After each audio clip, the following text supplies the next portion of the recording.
Dortmund can only manage a 0-0 draw against Wolfsburg. And the big talking point from that game was the fact that Aubameyang wasn't included in the squad. This was a depleted squad in the first place. Big illness going through Dortmund. It finishes 0-0. And we're hearing now reports, Gab, that he didn't play because he could be on his way to Arsenal.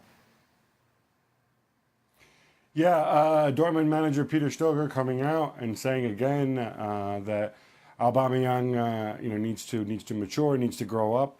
I think this is the third time this season, if I'm not mistaken, that for disciplinary reasons he's missed games. And look, as people tried to peddle him everywhere all of last summer, I think they see the opportunity with Arsenal, obviously with Alexis Sanchez, possibly Mesut Ozil as well on their way.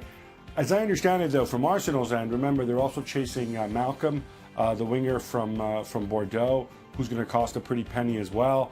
And I'm also not 100% sure. Aubameyang these days is a center forward. They obviously already have Lacazette and Giroud. So I don't know how much of this is Aubameyang's people kind of driving the situation.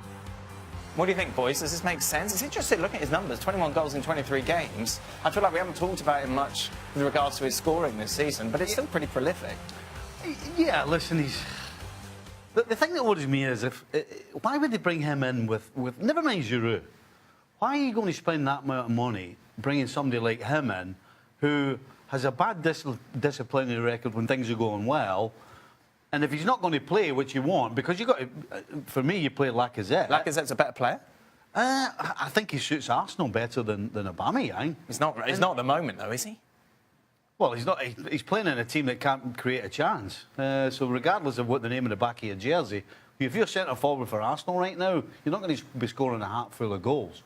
But if you've got a guy like Aubameyang who's got disciplinary problems and he's not playing, you're asking for trouble.